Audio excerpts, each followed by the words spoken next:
Tajuk-tajuk utama berita malam ini. Datuk Seri Lee agihkan bubur lambuk di Miri. Datuk Gerawat Gala dilantik pengerusi Sabekas Cawangan Mulu. Sungkir Perdana 2024 tarik ribuan warga Sibu. Program Gerak Rahmah agih 600,000 bubur lambuk di seluruh negara. Naik taraf sistem e-kasih sebagai alternatif kepada sistem padu. Jawatankuasa Teknikal Sukma lakukan pemeriksaan di venue acara angkat berat.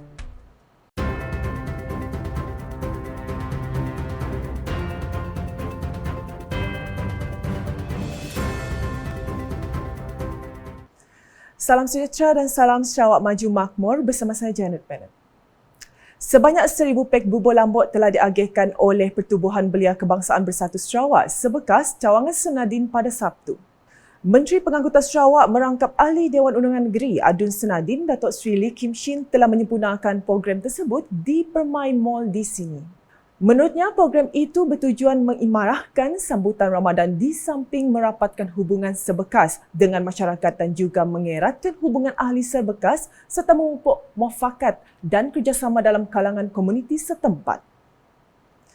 Datuk Gerawat Gala dilantik menjadi pengerusi Pertubuhan Belia Kebangsaan Bersatu Sarawak Sebekas Cawangan Mulu. Pelantikan tersebut merupakan susulan mesyuarat agung Pertubuhan Sebekas Cawangan Mulu di sebuah hotel di sini pada Sabtu. Timbalan Menteri di Jabatan Premier Sarawak Bureau Immigration dan Pemantauan Projek merangkap Ahli Dewan Undangan Negeri Adun Mulu itu berkata, penubuhan sebekas bagi konstitusi Mulu adalah amat ditunggu oleh golongan belia setempat. Datuk Gerawat menegaskan penubuhan sebekas adalah untuk membentuk belia dan generasi akan datang menjadi pemimpin-pemimpin masa akan datang. Kini juga menjadi satu ruang ataupun satu peluang untuk belia-belia kita membelajar ataupun network with a lot of leaders to prepare you for the future. Sebab yang kita sangat menyentuh sekarang adalah barisan belia kita untuk menyediakan kita menjadi pemimpin. Untuk rekod, penubuhan Sebekas Cawangan Mulu merupakan cawangan ke-82 sebekas di Sarawak. Ribuan pengunjung menyertai Majlis Berbuka Puasa Perdana atau Sungkir Perdana 2024 yang diadakan setiap tahun pada bulan Ramadan di dataran Tun Tuanku Bujang. Dianggarkan lebih 20,000 pengunjung telah pun membanjiri dataran Tun Tuanku Bujang Fasa 1 bagi menyertai program berbuka puasa beramai-ramai secara terbuka yang diadakan pada Sabtu itu. Timbalan Menteri Pendidikan, Inovasi dan Pembangunan Bakat Datuk Dr. Anwar Rapai berkata, program ini bukan hanya dikunjungi oleh penduduk di Bandar Sibu, malah penduduk dari kawasan luar Sibu dan ianya penting bagi mencerminkan perpaduan bukan hanya di Sibu tetapi juga di Sarawak. This is very important to reflect our unity, not only in Sibu but the whole state of Sarawak. This is how we live together in Sarawak. And I think these activities has been emulated by not only by the town nearby Sibu, but also Kuching is also having next week. Maybe today, I don't know, sure, but it has been grown up the whole of Sarawak. And I hope in future the whole main city, the main town in Sarawak will have a similar. Of course, we can rotate which day, and people can move. With the good roads now, people can move around and break fast together. Mengulas ketika ditemui semasa program itu, Ahli Dewan Undangan Negeri Adun Nangka itu berkata, rumah terbuka Hari Raya bakal diadakan di Kompleks Islam Sibu pada Raya ke-4 atau ke-5. Katanya Yang di-Pertuan Negeri Sarawak Tun Pehin Sri Dr. Wan Junaidi Tuanku Jaafar dan Premier Sarawak Datuk Petinggi Tan Sri Dr. Abang Zohari Tun Openg akan menghadiri Ramah Tamat Aidilfitri di Dewan Chancellor Tun Abdul Taib Mahmud, Universiti Teknologi Sarawak UTS pada 13 April. Terdahulu, Menteri Perpaduan Negara Datuk Sri Aaron Argo Dagang bersama Datuk Dr. Anwar Rapai menghadiri program Gerak Rahmah Jum Masak Bubur Lambuk Perpaduan Peringkat Kebangsaan bahagian Sibu yang diadakan di dataran Tun Tuanku Bujang Fasa 1. Program anjuran secara serentak oleh Kementerian Perpaduan Negara menyaksikan sebanyak 600,000 pek bubur lambuk diagihkan kepada orang ramai di seluruh negara pada Sabtu. Datuk Seri Aaron Argo berkata jumlah itu meningkat daripada 400,000 pek bubur yang diagihkan pada tahun lepas melibatkan 4,000 kawasan rukun tetangga KRT. Untuk sekali lagi kita mengadakan satu program di peringkat kebangsaan iaitu Jom Masak Bubur Lambuk Perpaduan. Kita di Kementerian Perpaduan kita kata perpaduan lah. Dan kita menggunakan kawasan rukun tetangga kita yang ada di Sibu ini. Dan dari pagi tadi kita telah pun memasak bubur dan sekarang adalah untuk mengagihkan bubur lambuk ini kepada semua yang hadir di Padang ini. Dan sebentar tadi kita pun telah mengadakan menyerahkan bakul rahmah dan saya pun baru habis bersama dengan RTM untuk live untuk menerangkan aktiviti kita pada petang ini. Katanya penganjuran program itu bertujuan memperlihatkan perpaduan di negara ini yang disertai oleh dari pelbagai lapisan masyarakat yang berbilang kaum dan agama. Kerisauan mengenai sistem pangkalan data utama padu dalam kalangan masyarakat seperti mana yang tular di platform media sosial mahupun saluran berita baru-baru ini perlu ditangani segera. Timbalan Menteri di Jabatan Premier Sarawak Hal Ehwal Korporat, Penerangan dan UKAS Datuk Abdullah Saidul berkata, antara alternatif lain yang boleh dipertimbangkan buat masa ini adalah menaik taraf sistem e-kasih yang digunakan sebelum ini untuk mendapatkan data rakyat dalam proses penyaluran bantuan. Tapi sebelum ini, semakan bantuan-bantuan ini adalah diproses melalui semakan e-kasih yang diurus oleh pejabat daerah. Dan saya rasa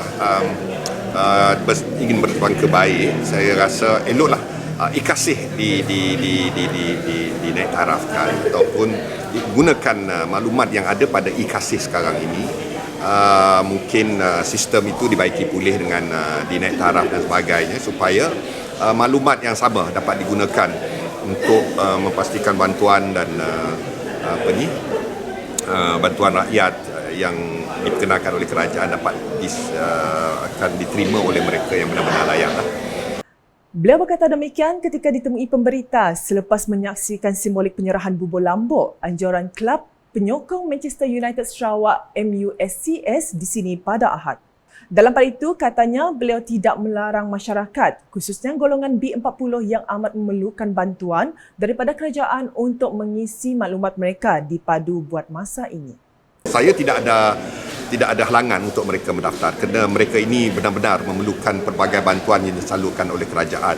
Lagipun kebanyakan mereka tidak ada pekerjaan tetap, hanya ada satu akaun dan jumlah wang dalam simpanan mereka pun kurang. Maka atas alasan ini mereka kurang risau tentang potensi untuk mereka menjadi mangsa scam dan sebagainya.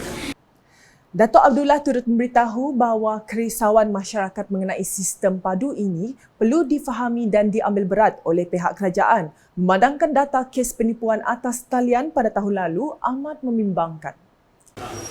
Kita harus fahami kerisauan mereka tentang maklumat yang disalurkan melalui padu kerana mereka risau maklumat ini akan disalahguna, terutama sekali maklumat yang berkaitan dengan kewangan atau bank. Pada tahun lepas sahaja kita telah direkodkan seramai tidak kurang 23,000 menjadi mangsa online yang melibatkan kehilangan wang berjumlah 1.22 bilion. Ini satu jumlah yang besar.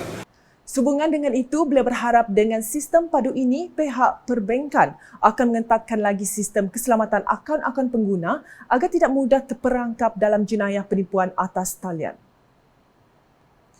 Jawatankuasa Teknikal Sukan Malaysia SUKMA ke-21 Sarawak 2024 telah melakukan pemeriksaan menyeluruh di Dewan Panglima Rentap yang akan menjadi venue untuk acara angkat berat sempena tamasya tersebut yang dijadualkan berlangsung pada Ogos ini.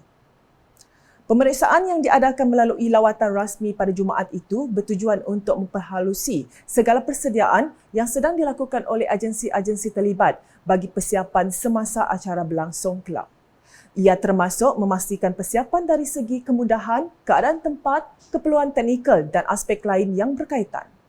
Terdahulu, lawatan bermula dengan seksi talimat dan soal jawab di antara agensi terlibat yang diterajui oleh pihak Perbadanan Sukan Sarawak bersama dengan Jawatankuasa Teknikal dan pertandingan yang diketuai oleh Ketua Jawatankuasa Teknikal dan Pertandingan serta Timbalan Presiden Angkat Berat Negeri Sarawak PABNS Arifin Alimin. Turut serta ialah setiausaha politik kepada Premier Sarawak selaku Presiden Angkat Berat Negeri Sarawak PABNS Romeo Christopher Tegong, Ketua Unit Transformasi dan Inovasi Perbadanan Sukan Sarawak Linda Chong Sing Ze, Wakil Pejabat Timbalan Menteri Belia Sukan dan Pembangunan Usahawan Sarawak MySet Nini Racha Anding, Pegawai Takbir mewakili Residen Bahagian Betong Amir Rizwan dan Penolong Jurutera dari Majlis Daerah Betong Khairuddin Anwar. Secara keseluruhan, beberapa permasalahan telah dikesan iaitu keperluan penyelenggaraan sistem penyaman udara termasuk kerja-kerja pendawaian semula. Tindakan segera harus dilaksana dengan teliti dan cekap untuk memastikan sistem penyaman udara beroperasi dengan lancar semasa acara berlangsung di samping menjamin keselamatan dan kecekapan sistem elektrik di situ. Acara angkat berat yang mempunyai 8 kategori pertandingan ini akan melibatkan penyertaan dari 12 buah negeri merangkumi 192 atlet angkat berat dan dianggarkan mencecah 300 orang jika termasuk jurulatih dan pegawai pengiring. Sekian edisi malam bersama saya Janet Bennett. Sebelum mengakhiri berita, sila like, share dan follow semua platform media sosial UKAS termasuk portal ukas.sarawak.gov.my dan UKAS channel di YouTube untuk perkembangan terkini berita dari Sarawak. Ayuh sama-sama kita nantikan dan memeriahkan Tamasya Sukan ke-21 Sarawak 2024. #Salur Informasi Rakyat, Salam UKAS.